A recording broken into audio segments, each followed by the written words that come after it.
আসসালামু আলাইকুম। সবাই কেমন আছেন? আশা করি সবাই ভালো আছেন। আমি আলহামদুলিল্লাহ ভালো আছি। আমি আজকে আসলাম, হাবুল্লাহ মিয়া জানতে চেয়েছে বা লিখেছে কমেন্টে, ভাই নতুন করে কলিং বিষয়গুলো কি যাইতে পারবো, বা যারা আগে যাইতে পারে নাই তারা কি যাইতে পারবো মালয়েশিয়ায়?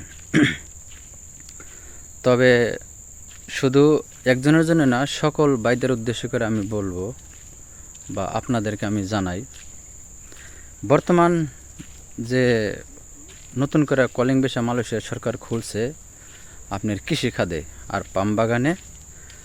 তবে কোনো ম্যানুফ্যাক্চারির লেগা কোনো আপনার বা আর অন্য কোনো খাদের জন্য কোনো লোক আনবে না। যাই হোক, আর এই জায়গায় সীমিত লোক আনবো। তবে 2024-এ কেউ আসতে পারবেন না, 2025-এ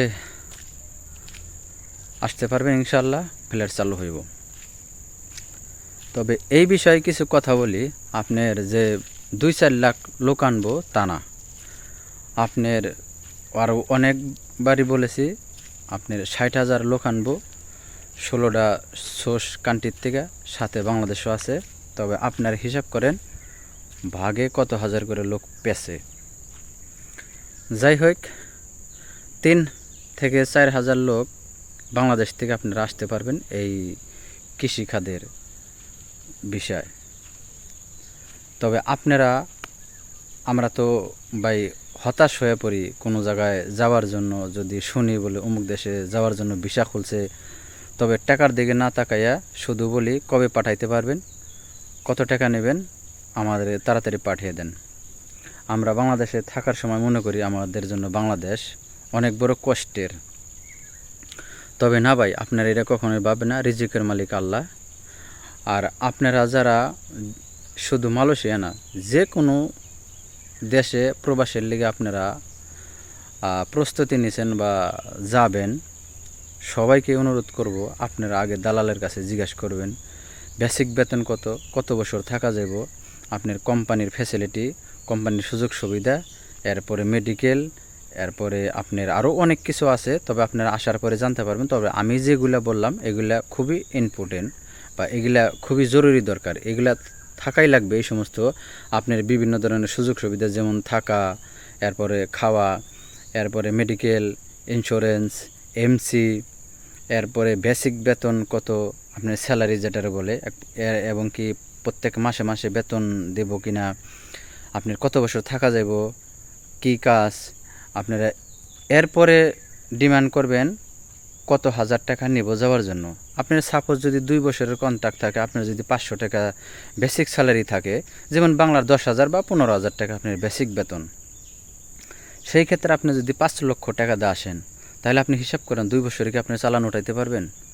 আর এটা আপনার 2 বছর পর আপনার যে আমরা যে আশা করে আসি বলে অনেক বছর থাকবো, কোম্পানি যদি 2 বছরের বেশি না রাখে, 2 বছর পর যদি আপনাকে পাঠিয়ে দেয়, কিন্তু আপনি জোর করতে পারবেন না, কারণ আপনারা সাইন করে আসছেন আসার সময় 2 বছরের কন্ট্রাক্ট।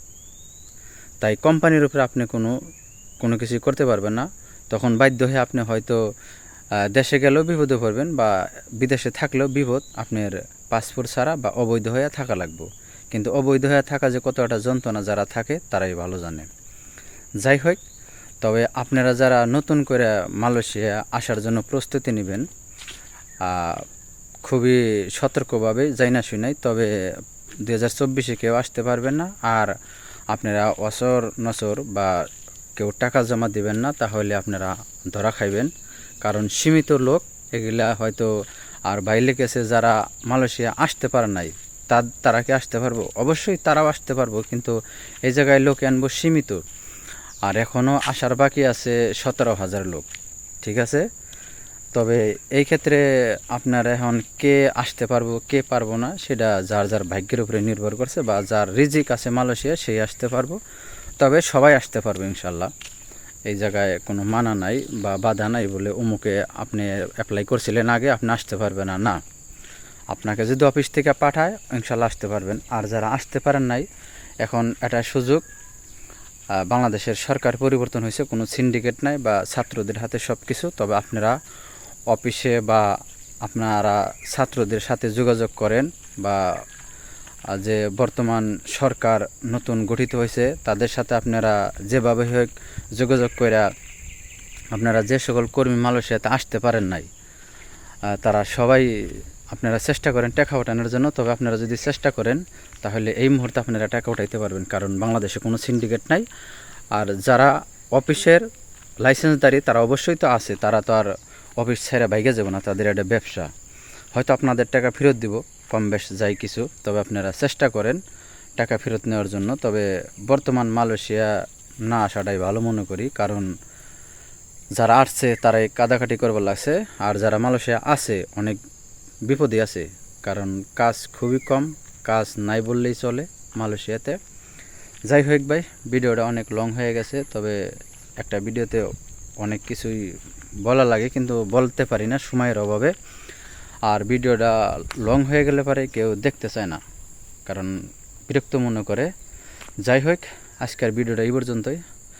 আপনাদের যদি ভালো লাগে ভিডিওটা অবশ্যই চ্যানেলটারে সাবস্ক্রাইব করে দেবেন, পাশে থাকা বেল আইকন অন করে রাখবেন। পেজ থেকে দেখলে পেজটা ফলো দিয়ে বেশি বেশি শেয়ার করে সবাইকে দেখার সুযোগ করে দেবেন। আর আপনার মতামত অবশ্যই কমেন্টে জানাবেন, আমি কমেন্টের উত্তর দেওয়ার চেষ্টা করব। সবাই ভালো থাকবেন, সুস্থ থাকবেন, দেখা হবে অন্য কোনো নতুন ভিডিওতে। আল্লাহ হাফেজ।